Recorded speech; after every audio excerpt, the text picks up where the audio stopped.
సామాన్యుడి కలను నిత్యం ప్రజల పక్షం చూస్తూనే ఉండండి మీ నిఘా జీవి. అవినీతి అంతం నిఘా పంతం. ముందస్తు సమాచారం లేకపోవడంతో వేములవాడకు వచ్చిన భక్తులు బంద్ కారణంగా తీవ్ర ఇబ్బందులు ఎదుర్కొంటున్నారు. బస్సులు లేని కారణంగా గంటల తరబడి బస్టాండ్లోనే వేచి ఉండాల్సిన పరిస్థితి వచ్చిందని భక్తులు వ్యక్తం చేస్తున్నారు.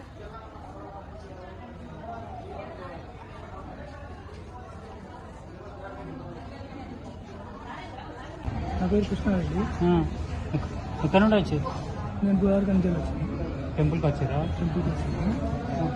పొద్దున 8 గంటలకు వచ్చి బస్ స్టాండ్లో కూర్చున్నాను. లేవు బస్సులు లేవు. బస్సులు లేవు. మరి 2 రోజుల ముందు నుండి 2 రోజుల ముందు ప్రకటన ఇచ్చారుగా బీసీ బస్సులు అని చెప్పలేదు, రాష్ట్ర బంద్ అని చెప్పారు. బస్సులు కూడా బంద్ చేస్తామని చెప్పలేదు. ఇప్పుడు రాలేదు. 8 గంటలకు ఒక్క బస్సు రాలేదు. మరి ప్రైవేట్ పోదామంటే ఒక్కొక్క ఆటోకు వాడు కరీంనగర్ వరకు పోవాలంటే 150 రూపాయలు అడుగుతాను. అదే మా గోదావరికి పోవాలంటే 500 రూపాయలు అడుగుతాను. మరి ఇప్పుడు ఎట్లా ఆట అయితే కావచ్చు చూసుకుంటూ కూర్చుంటాం. అసలు వస్తే వెళ్ళాలి, లేదంటే ఊరుకోవాలి. ఇది మళ్ళీ 2 రోజుల ముందు సాయంత్రం వచ్చినాం. ఏదో దేవుని దగ్గరికి వచ్చినాం. బయట చేస్తారా మాకు తెలుసా? మరి మీకు తెలియదా? రూమ్ బయట 2 రోజుల నుంచి ప్రకటిస్తున్నారు బీసీ బంద్ అని. బీసీల కోసము 42% రిజర్వేషన్ అమలు చేయాలని 2 రోజుల నుంచి చెప్తున్నారు టీవీలలో. మాకు చెప్పరా? మరి మేము నిన్న వచ్చినాం, నిన్న సాయంత్రం వచ్చినాం. ఒకరు ఎప్పుడు పోదామంటే మాకు బస్సు లేకుంటే ఎట్లుందో ఇప్పుడు మరి వచ్చి 500 పెట్టి దసరానికి ఎప్పుడు వచ్చారు? 10-11 అయితే వచ్చి మేము అప్పుడు వచ్చినాం. ఇంకా బస్సులు రాలేదు. బస్సు రాలే. అటువలతో మరి పైసలు కాదు ఉండే తెచ్చుకున్న పైసలు ఆ గుడి కన్నా అయిపోయింది. మేము ఎక్కడ తెచ్చి పెట్టాలి పైసలు? మరి ఆయన పంపాను. మరి ఏం చేసి వస్తాం పంపాను పైసలు. మరి ఏం చేస్తారు? మేము ఇక్కడ ఉండి ఏం చేయాలి? మేము వరంగల్ పోవాలి ఇప్పుడు. మరి పిల్లగాళ్ళు 2 పిల్లగాళ్ళు ఆడపిల్లగాళ్ళు మంచిలో ఉప్పులో చేసుకొని ముట్టగా కూర్చున్నాం. మరి ఇప్పుడు ఏమని డిమాండ్ చేస్తున్నారు ప్రభుత్వం? ఏం చేద్దాం? మాకు బస్సు పంపించాలి ఇప్పుడు. మరి ఎక్కడో అక్కడ పోతాం మేము మా ఇళ్ళలో. ఏం పేరు?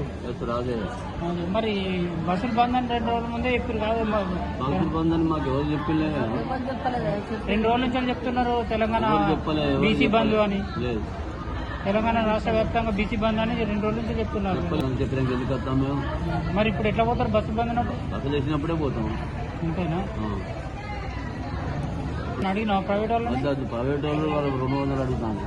100 రూపాయలు. 100 రూపాయలకు ఎవరమ్మా? ఎవరు? గోకులపురమా? గుడికి వచ్చినావా?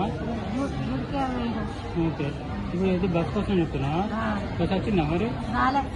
ఎంతసేపు ఆయన వచ్చి? గంట. అసలు నడుస్తున్నాయి అట్లా మరి? మరి బంధం తెలుసుగా మీకు? ఇప్పుడైతే మనకి ఇంటిమేషన్ లేదు. ఇంటిమేషన్ లేదు, మనం ఎట్లా చెప్పగలుగుతాం వస్తాయా రావా అనేది మనకి ఇంటిమేషన్ ఏం లేదు. మరి ప్రయాణికులు అంటున్నారు బస్సులు వస్తాయని చెప్తున్నారు. నేను రావడం వస్తాయా రావా అనేది నాకు తెలియదు ఇంతవరకు. పై ఆఫీసర్లు ఏం చెప్తే మనం అది చేయగలేదు. మీరు డిపో మేనేజర్ చెప్పారా మరి ఈ విషయం? ఏమని? ఇక్కడ ప్రయాణికులు వెయిట్ చేస్తున్నారు. ప్రయాణికులు డిపో వెయిట్ చేస్తున్నారు. సార్ వచ్చి తీసుకుంటే పోతారు కదా. వచ్చిరా? వచ్చింది 2 కొట్టుకుని వెళ్తాడు. కానీ ఇంతవరకు ఉదయం నుండి ఏదైనా బస్సులు పంపించే ప్రయత్నమే లేదు. బయటకు ఒక బస్ అంటే లేదు. అసలు మనకు ఇన్ఫర్మేషన్ వస్తేనే మనం పంపించాలి. ఇన్ఫర్మేషన్ లేదు మనం బండి చేయాలి. వీలు లేదు.